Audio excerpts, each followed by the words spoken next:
acerca de la iglesia que debemos ser. ¿Cuál es el tema de esta mañana? La iglesia que debemos ser. Que debemos ser. Y pensando en eso, le animo a que abra su Biblia en Hechos capítulo 2. Hechos de los Apóstoles. Capítulo 2, del verso 41 hasta el verso 47. Bienvenidos esta mañana. Y vamos a permitir que Dios nos hable. Hechos 2:41. Vamos a hacer un poco de silencio y escuchar lo que Dios va a hablar a su vida y a mí. Dice la palabra del Señor: así que los que recibieron su palabra fueron ¿qué? Bautizados, y se añadieron aquel día como 3,000 personas, y perseveraron en la doctrina de los apóstoles, en la comunión unos con otros, en el partimiento del pan y en las oraciones. Y sobrevino temor a toda persona, y muchas maravillas y señales eran hechas por los apóstoles. Todos los que habían creído estaban juntos y tenían en común todas las cosas, y vendían sus propiedades y sus bienes y los repartían a todos según la necesidad de cada uno, y perseverando unánimes cada día en el templo y partiendo el pan en las casas, comían juntos con alegría y sencillez de corazón, alabando a Dios y teniendo favor con todo el pueblo. Y el Señor añadía cada día a la iglesia. ¿A quién añadía el Señor? A los que debían ser salvos. Qué hermoso este pasaje. En el pasaje señalado que vamos a estudiar, podemos observar algunas características de una iglesia que es sana. Y son características que la iglesia de hoy debe tener. Porque estas cualidades de las que vamos a hablar, que nos habla la palabra del Señor, son el resultado o las consecuencias de una iglesia llena del poder del Espíritu Santo. Cuando nosotros leemos el capítulo 2 de Hechos, lo primero que encontramos es que dice que el día de Pentecostés de repente vino el Espíritu Santo y llenó la vida de las que estaban ahí presentes orando. Pero dice la Biblia de repente, o sea, no había un escenario montado, sino que de repente el Espíritu Santo descendió sobre la vida de los creyentes, de las personas que estaban allí, y entonces la iglesia, dice, los hermanos empezaron a hablar en diferentes idiomas. Eran lenguas que se podían entender e interpretar. Habían partos, medos, elamitas, árabes, cretenses, de diferentes regiones. Y ellos podían comprender en ese día. Lo segundo que encontramos aquí es que hay algunos que critican lo que está aconteciendo ese día de Pentecostés en la iglesia y empiezan a decir: lo que pasa es que están borrachos. Y el apóstol Pedro se levanta como en reacción a lo que está escuchando y empieza a aclarar qué es lo que está pasando el día de Pentecostés. Y realmente lo que vemos ahí es que hay un grupo de creyentes que están orando, que están buscando del Señor.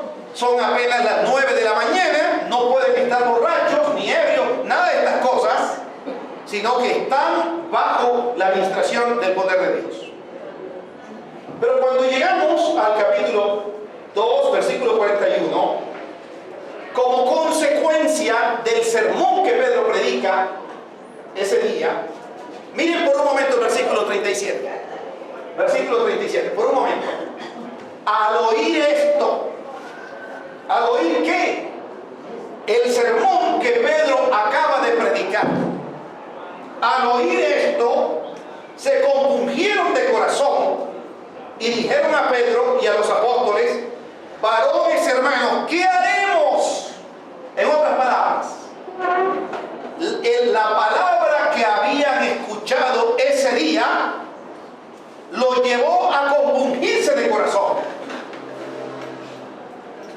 Ahora, noten que en el versículo 29 Pedro también les dice a ellos: varones hermanos. Y en el verso 37 son ellos los que dicen: varones hermanos, los oyentes, ¿qué haremos como consecuencia de oír la palabra de Dios? Lo otro que quiero que noten es cómo inicia el versículo 41 y cómo termina el versículo 47. El versículo 41 dice: así que los que recibieron su palabra fueron bautizados y se añadieron aquel día. Ahora el versículo 47 dice al final: y el Señor añadía cada día a la iglesia los que habían de ser salvos. Así finaliza el versículo 47 con una declaración acerca de que el Señor estaba añadiendo personas a la iglesia. Ahora, entre esas dos afirmaciones hay una descripción de cómo vivía esa iglesia, que la gente Dios la añadía, que estaba creciendo. ¿Cómo vivía esa iglesia? Y en el versículo 42 aparece un corto resumen del estilo de vida de esa iglesia. Y en el verso 43 al 47 hay una mayor explicación de cómo era el estilo de vida de esos creyentes. En primer lugar, la iglesia de los Hechos de los Apóstoles, y creo la iglesia que debemos ser nosotros, en primer lugar, era una iglesia que se mantenía firme en la enseñanza de la palabra. Mira el versículo 42. Y perseveraban en la doctrina de los apóstoles. Ese es el fundamento de la vida de esta iglesia. Dice la Biblia que perseveraban o permanecían o se mantenían en la doctrina de ¿quiénes? De los apóstoles. Ahora, cabe aquí preguntarnos qué era lo que los apóstoles enseñaban. La palabra doctrina significa enseñanza e instrucción. Así que los que recibieron la palabra permanecían en las enseñanzas o en la instrucción que los apóstoles daban a los creyentes. Ahora, aquí no es muy claro cuál era la enseñanza, pero el discurso de Pedro sí nos deja bien claro en qué consistía la enseñanza de los apóstoles, qué era lo que ellos estaban enseñando. Así que en primer lugar era una iglesia que se mantenía firme en la enseñanza, en la palabra. Pero ¿sobre qué enseñaban los apóstoles? Bueno, si usted mira todo el discurso de este capítulo, y no solo el discurso de este capítulo, sino la vida de la iglesia del Nuevo Testamento, era una iglesia que había creído el hecho de que Dios se hizo hombre en Cristo. No solo eso, sino que creía en la obra redentora de Cristo. Creían en todo lo que Cristo hizo, en Él como persona, en Él. Era una iglesia que predicaba a Cristo, al Cristo que habían visto, que habían oído. Eso era lo que ellos enseñaban. Por ejemplo, Juan en la primera carta dice que lo que él enseña es concerniente al verbo de vida, a la persona de Jesús. No al Jesús histórico, sino al Jesús en el que ellos habían conocido. O sea que ellos predicaban la persona del Señor Jesucristo, su vida, sus obras y todo lo que el Señor había dicho concerniente a la profecía, a su palabra. Creo que eso es interesante. Así que Lucas dice que los que recibieron su palabra, fueron bautizados y se añadieron como 3,000 personas. Note algo más que me llamó a mí la atención. Miren lo que dice el verso 39 por un momento. En el verso 39 dice, porque el verso 39, el 38, perdón. Pedro les dijo: arrepentíos y bautícese cada uno de vosotros en el nombre de Jesús para perdón de pecados. Arrepentíos y bautícese. Este es un imperativo y está en plural. Arrepentíos y bautícese es un verbo que también está en singular. Bautícese. Así que los que oían la palabra conocían al Señor. Los que conocían a Cristo a través de la palabra, ¿qué era lo que ellos hacían? Inmediatamente ellos se bautizaban. El bautismo es muestra del poder haber comprendido claramente el hecho de dar testimonio con su propia vida de que verdaderamente habían creído en Cristo. Que verdaderamente habían creído en Cristo. Así que los que oían la palabra eran salvos. Ellos también se comprometían en bautizarse. Me parece que el bautismo es como el pacto que pudiéramos mostrar externamente de que verdaderamente estamos en unión con Cristo. El bautismo es símbolo de que morimos, pero que también resucitamos con Cristo. ¿Y cuánto hemos muerto y hemos resucitado con Cristo? A una nueva vida en Cristo. A una nueva vida en Cristo. A una nueva vida. A una nueva vida. Adelante, hermanos. Perdón, adelante.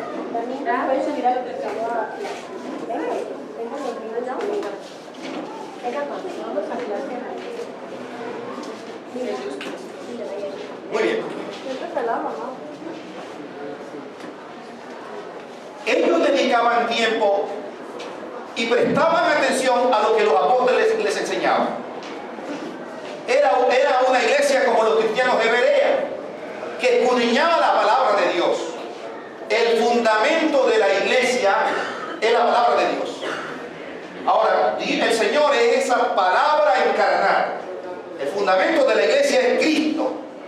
Pero la palabra nos lleva a fundamentarnos en Cristo.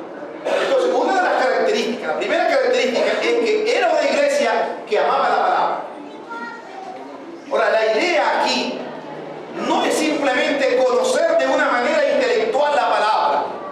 No, nosotros a través de la palabra debemos llegar a un estilo de vida relacional con el Señor.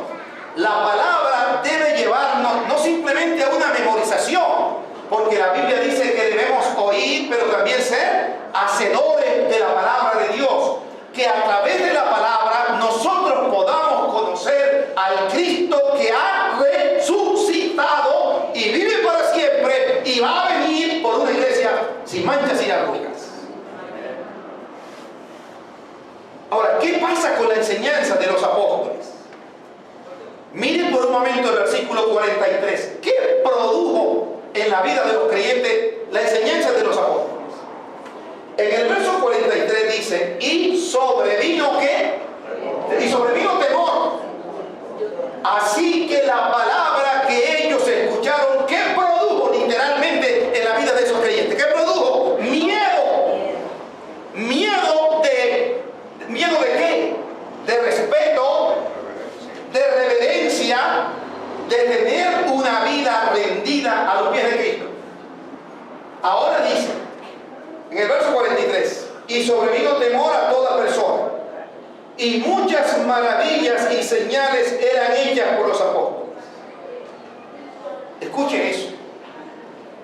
Así que cuando el versículo 43 dice que hubo un sentido permanente de temor entre los creyentes, yo pregunto, ¿deberíamos sentir nosotros el temor también al Señor a través de su palabra?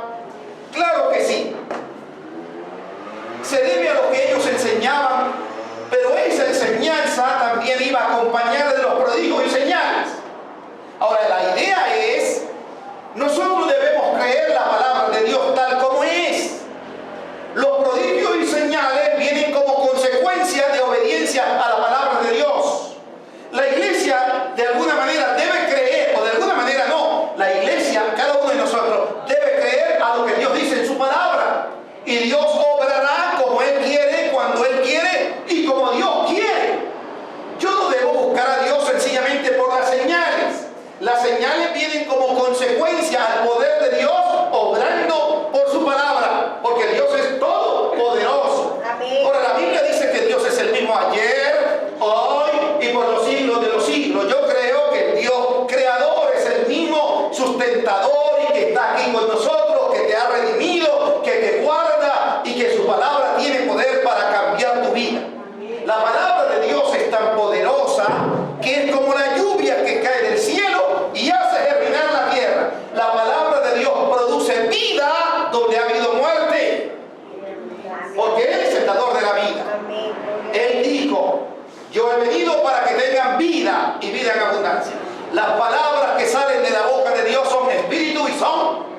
vida. Así que la palabra de Dios es el fundamento para usted y para mí.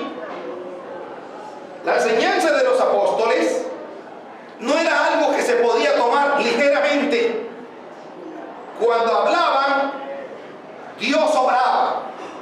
Y había una sensación de asombro, de temor, de aprehensión a la palabra de Dios.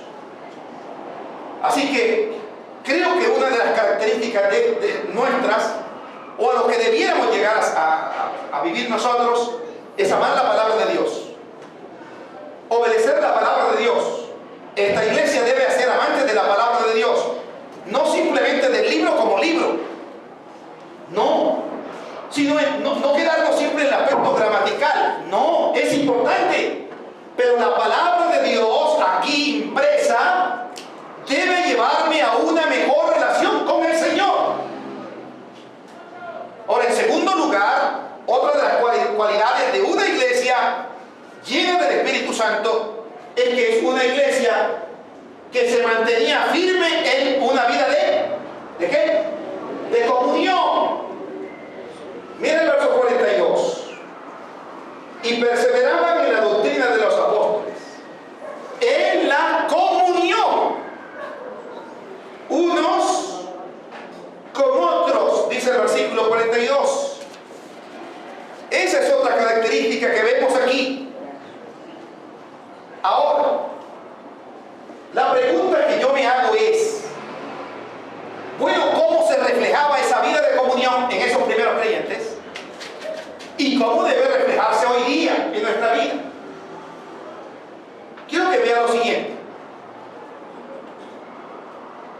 La primera forma de ver la vida de comunión, avanza Ricardo,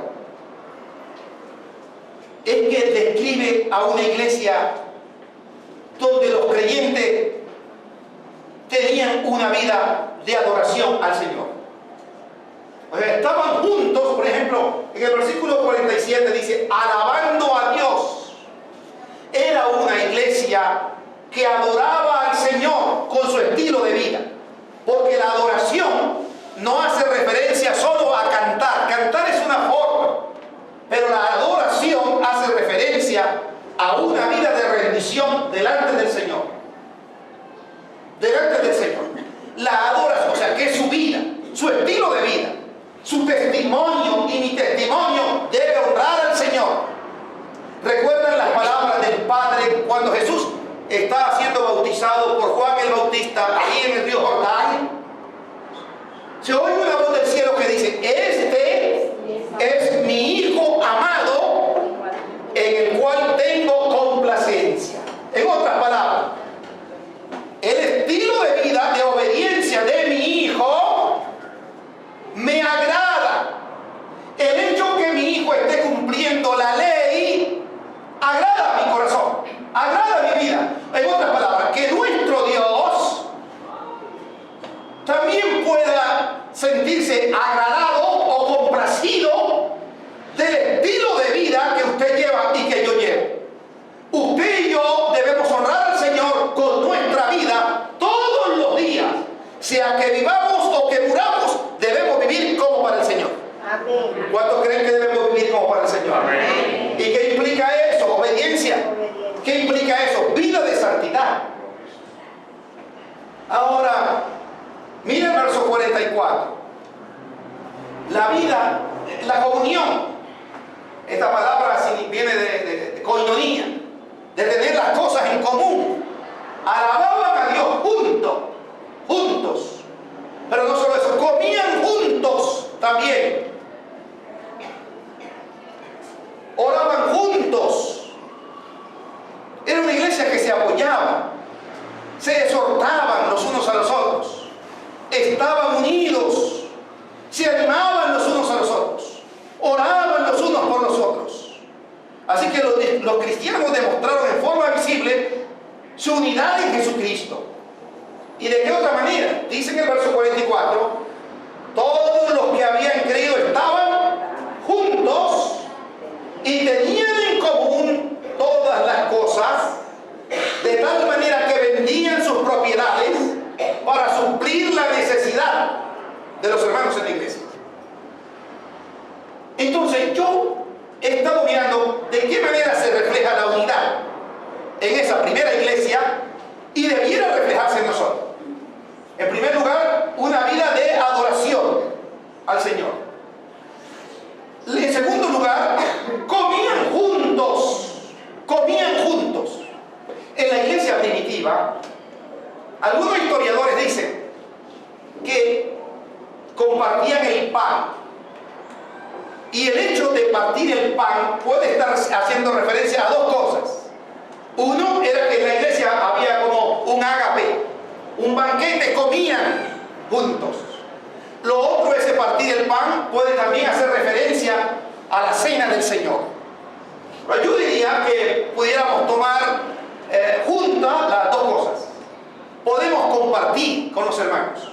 Sentarse a la mesa, cuando uno se sienta a la mesa con alguien, a comer, los títulos no desaparecen, pero sí claudican. En otras palabras, cuando usted y yo nos sentamos a la mesa, eso fortalece la vida de comunión. Ahora, yo creo que la comunión también tiene que ver con una vida de sanidad, de relaciones sanas, de sanas relaciones. ¿Cómo es que siendo diferentes podemos amarnos? ¿Cómo es que habiendo diferencia entre el uno y el otro podemos amarnos? Me parece que la iglesia del libro de los Hechos es una iglesia no perfecta, porque también era una iglesia que tenía luchas y dificultades. Por ejemplo, cuando usted lee el capítulo 6, usted encuentra que en la medida que la iglesia crecía, se presentan los conflictos entre la viuda de los griegos y la de los hebreos.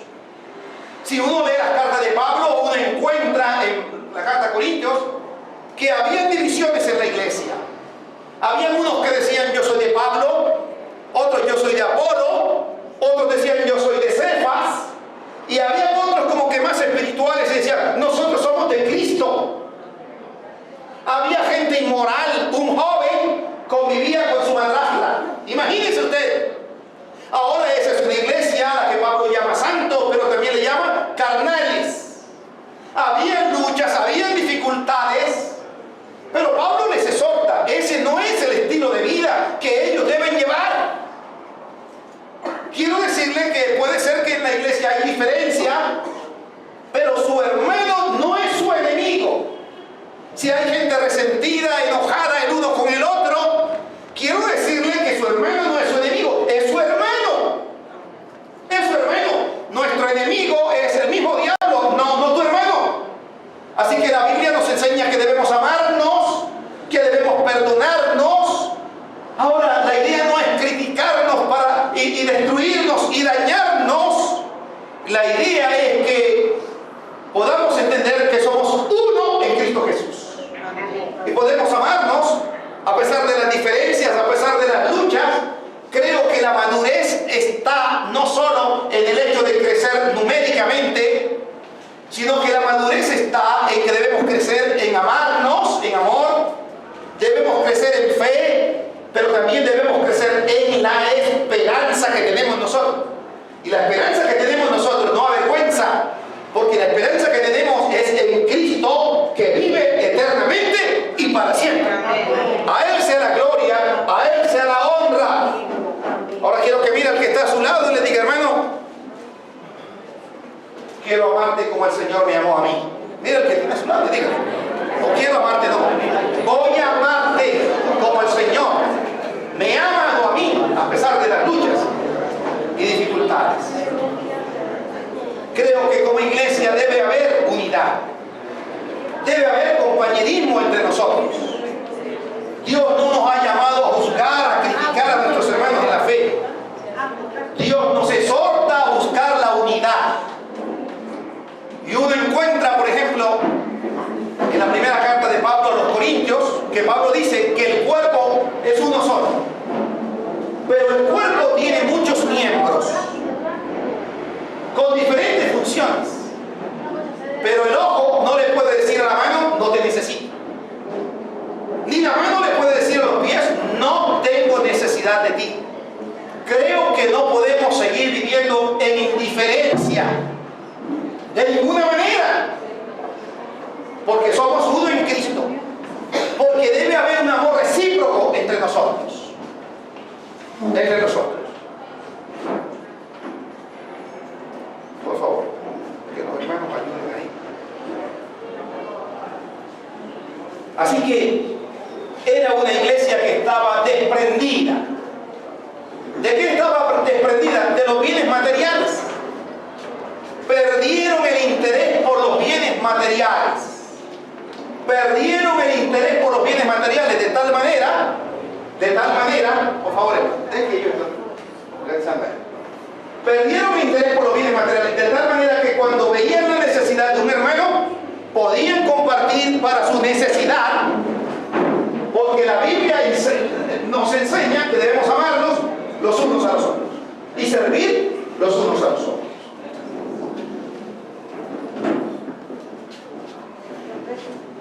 Ahora bien, la pregunta es para nosotros, hermanos. ¿Cómo usted puede manifestar la vida de comunión con su hermano? Tal vez comiendo juntos, tal vez adorando juntos al Señor, pero también pudiera ser teniendo compasión y misericordia.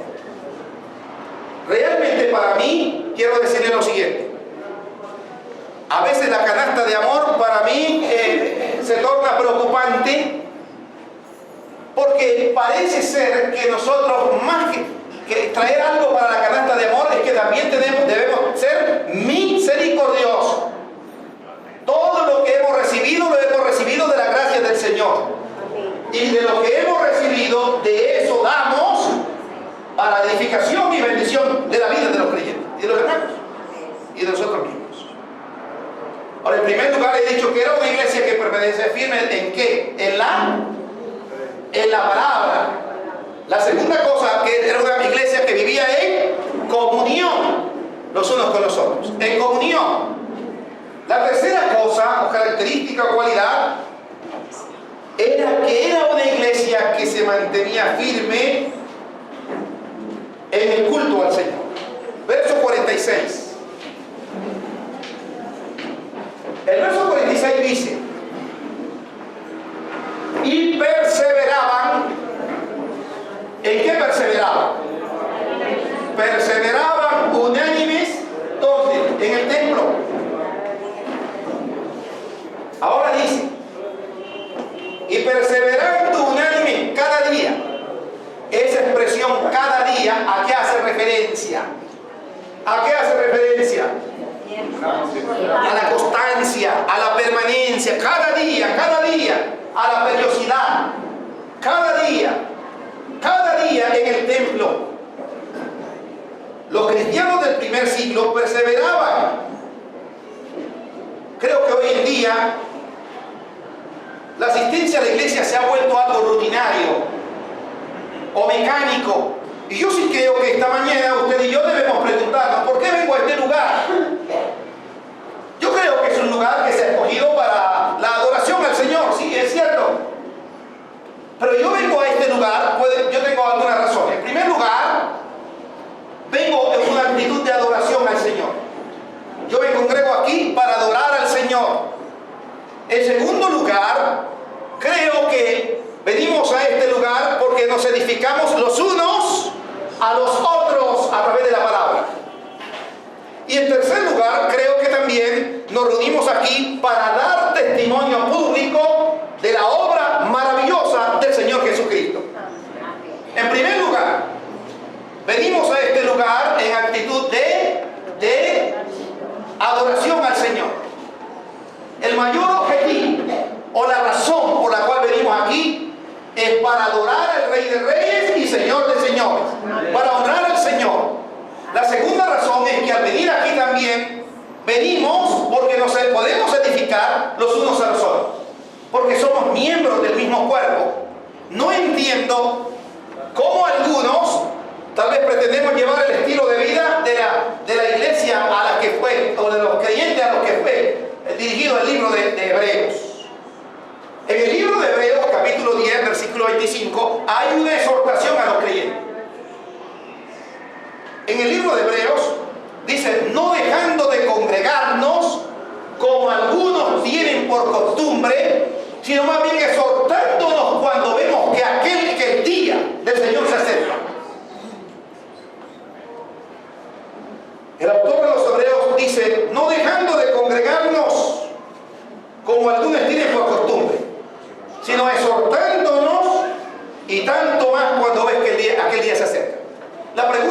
pastor, pero yo puedo adorar al Señor aquí en mi casa. Sí, es cierto.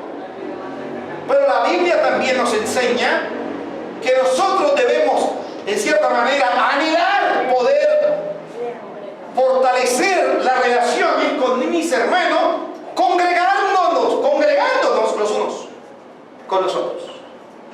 Así que la exhortación esta mañana es a que podamos congregarnos para juntos adorar al Señor. Yo no sé si a usted le pasa, pero a mí me pasa. Cuando yo no veo a un hermano que llega a la iglesia, ahora no creo que simplemente el día domingo es como el termómetro para saber si estamos bien o estamos mal. No. Tampoco pretendo decir que el hermano que faltó por alguna razón, entonces es porque está mal con el Señor. No pretendo decir eso. Pero yo sí creo, en mi corazón a lo menos, que cuando yo no le veo a usted, yo anhelo verle. Anhelo encontrarme con usted porque es mi hermano. Pero yo no debo esperar cada 8 días venir aquí para encontrarme con usted. Eso también es cierto. Pero si venimos juntos aquí, es para edificarnos como piedras vivas en el edificio del Señor Jesucristo. En tercer lugar, he dicho que era una iglesia que se mantenía firme en el culto, adorando a Dios, alabando a Dios, glorificando al Señor. Pero también era una iglesia que perseveraba en la oración. ¿Qué pasa con las oraciones? El versículo 42 dice: y perseveraban en la enseñanza de los apóstoles, en el partimiento del pan y en las oraciones, alabando a Dios y teniendo favor, dice el 47, con todo el pueblo. Noten una cosa: cuando esa iglesia se reunió o se reunía en un gran grupo en el templo, y cuando comían juntos en los hogares, Lucas dice que ellos se enfocaban en Dios, alabando a Dios, glorificando a Dios, pero también en relación con los hermanos. Oraban. Y en el libro de los Hechos nosotros encontramos varios versículos que nos muestran cómo la iglesia primitiva oraba. Me parece que nosotros también necesitamos fortalecer ese espíritu de oración, de dependencia del Señor. Ahora, no es ese tipo de oración, digamos, simplemente religiosa. No. Esa dependencia con el Señor. Del Señor. Por ejemplo, cuando uno lee los evangelios, dice que siendo aún muy de mañana, el Señor se apartaba a orar. Pero ¿qué nos muestra la Biblia en el libro de los Hechos? ¿Alguien me puede ayudar con Hechos 1:14? Vamos a pedir el favor a Víctor. Vamos a pedir el favor aquí al hermano Alexander Cerón, que nos ayude con Hechos capítulo 3, versículo 1. Algunos creyentes piensan que la oración pasó de moda. No. La oración es una disciplina que nos enseña que es una iglesia que necesita depender del Señor. Rubén nos ayuda con Hechos capítulo 6, versículo 4. Voy a pedirle a Madre que nos ayude con Hechos capítulo 12, versículo 5. Y alguien nos ayuda con Hechos 4:31. ¿Qué dice Hechos 1:14? Todos estos perseveraban unánimes en oración y ruego, con las mujeres y con María, la madre de Jesús, y con sus hermanos. Todos estos perseveraban. ¿En qué perseveraban? En la vida de oración. Eran constantes. ¿Se acuerdan los 120? Estaban orando al Señor. Estaban en oración, dependiendo del Señor. Hechos 3:1. ¿Qué dice que hacían los creyentes? Pedro y Juan subían juntos al templo a la hora novena de la oración. Pedro y Juan subían al templo a la hora novena de la oración, como era su costumbre. Ahora, la hora novena, ¿cuál era la hora novena? Las 3 de la tarde. Imagínense, una iglesia que está orando. ¿Se acuerdan el pasaje del hombre que estaba lisiado en la entrada del templo? Ellos iban de costumbre a orar a ese lugar. 3 de la tarde. ¿Qué dice Hechos 4:31? Cuando hubieron orado el lugar en que estaban congregados, tembló y todos fueron llenos del Espíritu Santo y habían con denuedo. Y hablaban con denuedo. La palabra de Dios. Orando, el lugar donde estaban dice que tembló. Tembló. Ellos, Rubén, ¿qué dice? 4:31, 4. Porque nosotros persistiremos en la oración y en el ministerio de la palabra. Un momentico. Este pasaje nos está hablando de un conflicto que había entre la viuda de los hebreos y de los griegos. Y ahora hay que nombrar a creyentes que se dediquen a esta labor, de atender a las mesas, atender a las viudas. Porque nosotros, los apóstoles, dicen, nos vamos a dedicar ¿a qué? Al ministerio de qué? A la oración y a la predicación, a la oración y a la palabra. Así que era una iglesia que predicaba, pero también estaba orando y sirviendo al Señor a través de las mesas. Hechos 12:1. Madre, 12:1. Hechos. Sí, perdón, sí. Mientras Pedro estaba en la cárcel, todos los miembros de la iglesia oraban a Dios por él en todo momento. Mientras Pedro estaba en la cárcel, ¿qué hacían los creyentes? Orando. Ahora recuerden que habían decapitado a Jacobo, a Pedro le echaron mano, lo metieron a la cárcel, y estando en la cárcel, la iglesia empezó a dormirse, la iglesia empezó a criticarse. No, la iglesia estaba orando. En medio de una circunstancia difícil, necesitamos aprender a depender del Señor. Necesitamos aprender a depender del Señor. En tanto, el Señor envió un ángel a la cárcel, Pedro es liberado de la cárcel y aparece a la casa de María, donde están orando, la mamá de Juan Marcos. Y estando orando la iglesia, Pedro llega y toca la puerta de la casa donde están orando.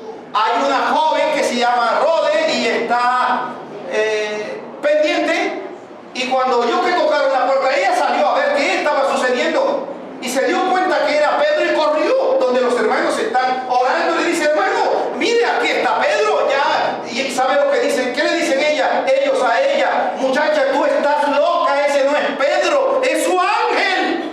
A veces oramos y no estamos preparados para ver la respuesta inmediata de Dios. Yo creo que tenemos un Dios que es todopoderoso y Él puede decirnos sí, Él puede decirnos no, o Él puede decirnos espera o confía que Dios obra conforme a sus propósitos. Amén.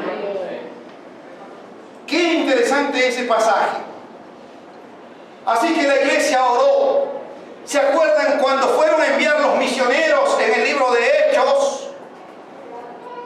La iglesia está en oración y ayuno. Y oyen lo que el Espíritu dice a la iglesia: sepárenme a Saulo, a Pablo y a Bernabé para la obra misionera.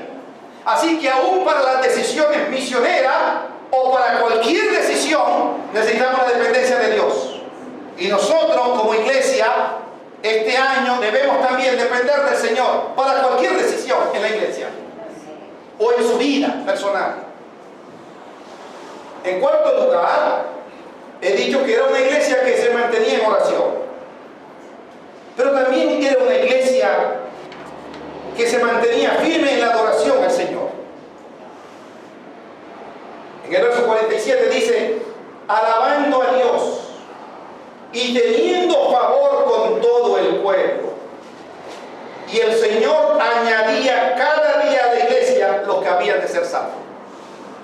Era una iglesia que se mantenía firme en la adoración. Recordemos, en primer lugar, era una iglesia que se mantenía firme en la enseñanza. En segundo lugar, era una iglesia que se mantenía firme en la comunión. Y he dicho tres cosas de cómo veo reflejada la comunión.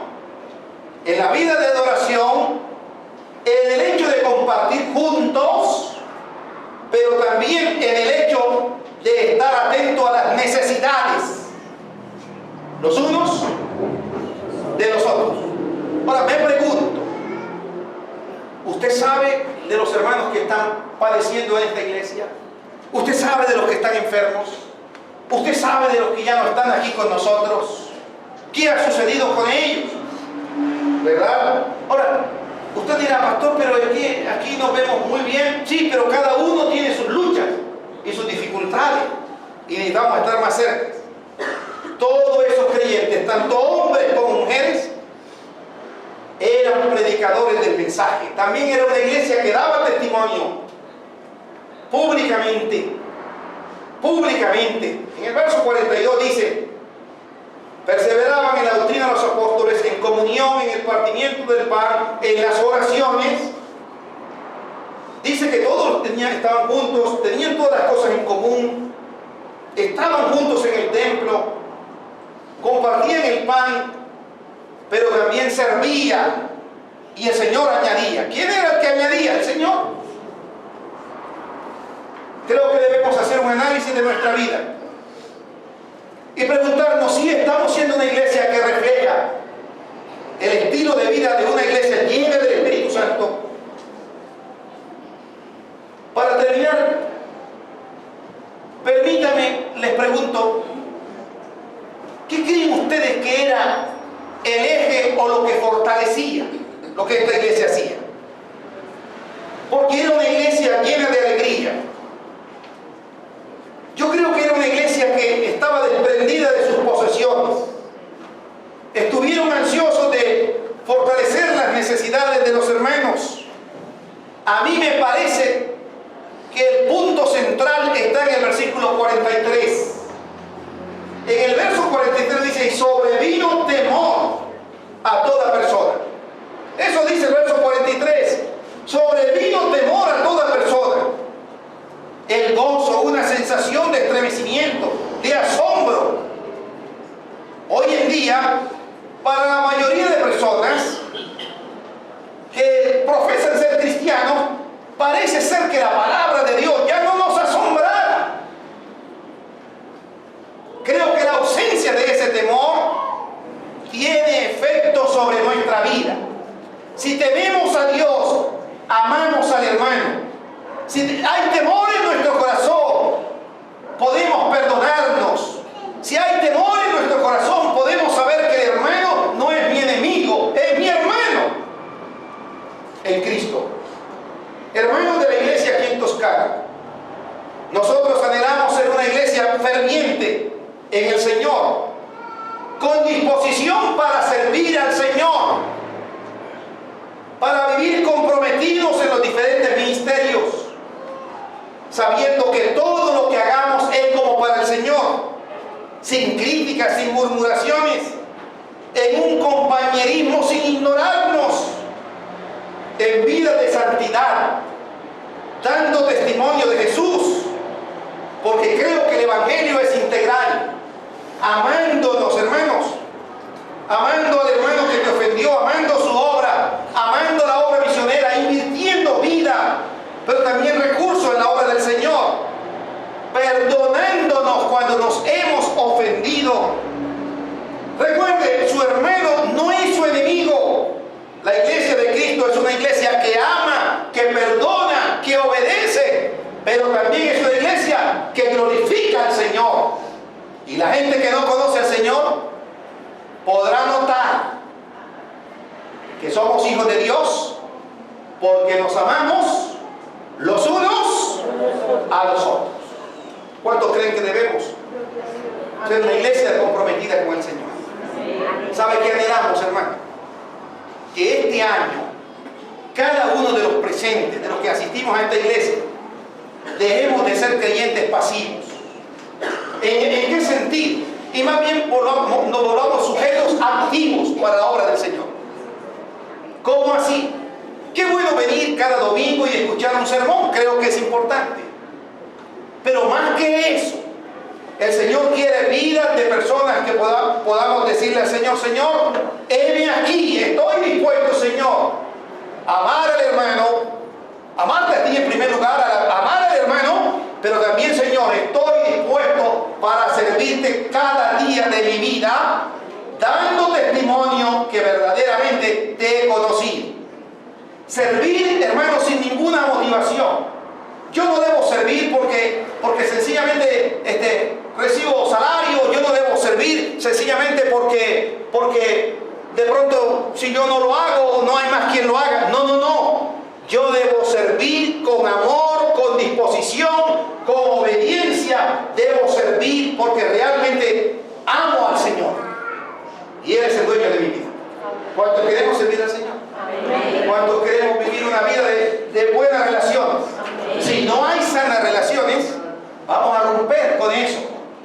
seguir así. Yo creo que el Señor bendice a una iglesia rendida ante Él. Y que podamos amarnos. Que podamos sentir la ausencia del hermano. Que cuando el hermano esté enfermo podamos entonces al menos llamarle, visitarle. Podamos comer juntos. No sé cuántos van a empezar a hacer banquetes, pero yo creo que es hora para que te sientes con tu hermano. Creo que es hora de sentarnos con los hermanos. Invite a su hermano a su casa. ¿Usted ha invitado a alguien durante 20 años de esta iglesia? No, pastor, es que no tengo nada que ofrecer. Usted tiene mucho que dar. No simplemente comida. Usted puede dar de lo que ha recibido del Señor. Colóquese en pie, hermano.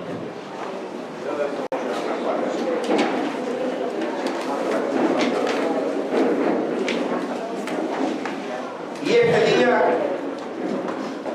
quiero decirle que el Señor le ha traído aquí porque tiene grandes bendiciones para su vida.